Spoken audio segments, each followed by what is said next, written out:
नमस्कार, आप देख रहे हैं डिजिटल खबरलार और मैं मोहन सिंह। इस वक्त आप जो तस्वीरें देख रहे हैं ये सांसद जो सुरेंद्र सिंह आलूवालिया हैं उनके ये घर की तस्वीर है।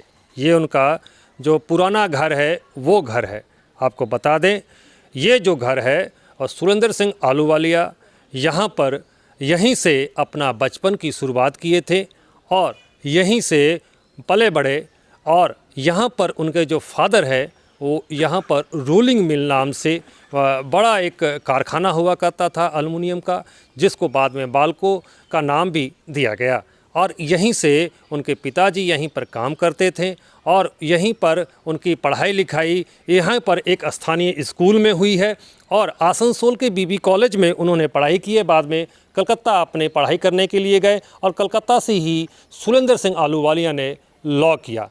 अर्थात देखा जा रहा है कि धीरे धीरे जब उनको कांग्रेस के, तब वो कांग्रेस में थे, कांग्रेस के आला नेताओं की नज़र पड़ी सुरेंद्र सिंह आलूवालिया के ऊपर, तो उन्होंने तुरंत उनको ले लिया और धीरे धीरे उनको यहाँ से दिल्ली बुला लिया। राजनीति के गलियारों में सुरेंद्र सिंह आलूवालिया धीरे धीरे चमकने लगे। इसके साथ साथ कांग्रेस में केंद्रीय मंत्री भी रहे और लोगों का जो है कार्य भी उन्होंने किया। उसके बाद कांग्रेस से मनमुटाव होने के बाद वो भाजपा में गए। भाजपा में भी कई तरह वो दार्जिलिंग सीट से पहले चुनाव लड़े, वहाँ से लोकसभा से वो जीते। उसके बाद दुर्गापुर बर्दवान में उन्होंने सीट में लड़ाई की और वहाँ से भी वो जीते। लेकिन इस बार 2024 जो कि भाजपा के लिए बहुत ही महत्वपूर्ण ये आसनसोल लोकसभा की सीट बन चुकी थी, वहाँ से फिर प्रधानमंत्री नरेंद्र मोदी ने एक बार आसनसोल में सुरेंद्र सिंह आलूवालिया को अपनी इस आसनसोल संसदीय सीट से उतारा है और यहीं से वो टक्कर देंगे सांसद शत्रुघ्न सिन्हा, फिल्म अभिनेता शत्रुघ्न सिन्हा को। अर्थात अब आसनसोल में लड़ाई होगी शत्रुघ्न सिन्हा वर्सेस सुरेंद्र सिंह आलूवालिया। इसके साथ साथ जो है भाई सीपीएम की जहानारा खान है, उनके साथ भी ये लड़ाई रहेगी। त्रिकोणीय लड़ाई बोली जा रही है, लेकिन सबसे ज़्यादा जो लड़ाई है वो उम्मीदवारी के रूप में भाजपा वर्सेस तृणमूल की होने वाली है।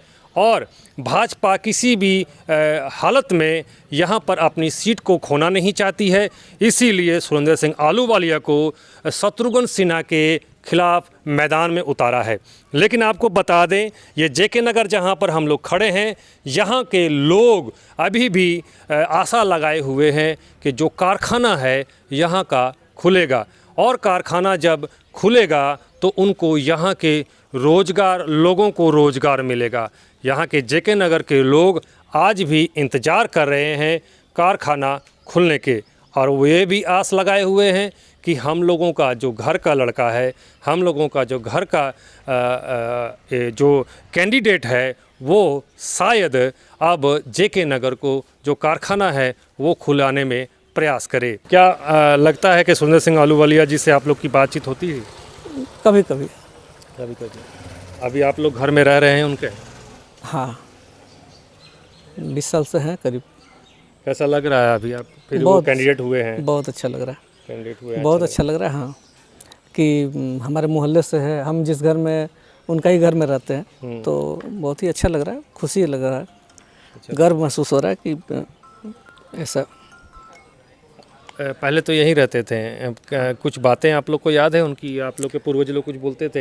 हाँ, पर यहीं से पढ़े हैं और यहीं उनका जन्म भी यहीं पर हुआ है और पढ़ाई लिखाई यहीं से की है।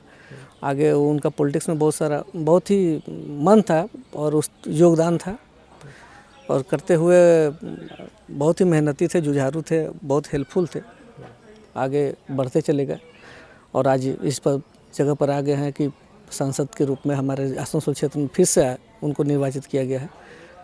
क्या अपेक्षाएं हैं उनसे?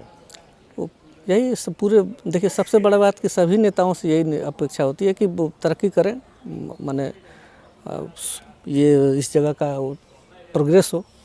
हमारे जो फैक्ट्री मेन बंद पड़ा हुआ है तो उसका कम से कम एक खोला जाए ये जेके नगर उसी के नाम से पड़ा हुआ था। जेके नगर का नाम उसी फैक्ट्री से ही है। तो जेके नगर का सबसे पहले यहाँ के जो भी लोग हैं तो यही चाहते हैं कि फैक्ट्री खुले। क्या फैक्ट्री था यहाँ पर, क्या होता था? भारतीय एल्युमिनियम फैक्ट्री। क्या प्रोडक्ट होता था? एल्युमिनियम का ये हम लोग जहाँ तक किताब में भी पढ़े हैं कि एशिया का नंबर 1 फैक्ट्री था ये। बहुत बड़ी फैक्ट्री थी ये। अभी बंद पड़ी हुई है? बंद पड़ी हुई है। कितने साल हो गए बंद पड़ी? बंद पड़ी हुई हम तो जन्म से, जब हमारा तो लग रहा है कि अच्छे साल 30-35 साल से ऊपर। आशा करते हैं आलूवालिया जी जीतेंगे तो शायद। हाँ, वो जीतेंगे तो जरूर खुलेगी, हम आशा करते हैं। ये आने वाला समय ही बताएगा कि लोगों की आसें जो है, यहाँ के जेके नगर वासियों की आस जो है कारखाना खुलने की, वो होगी या फिर एक बार वो अधूरी ही रह जाएगी। आसनसोल से डिजिटल खबरीलाल के लिए मोहन सिंह।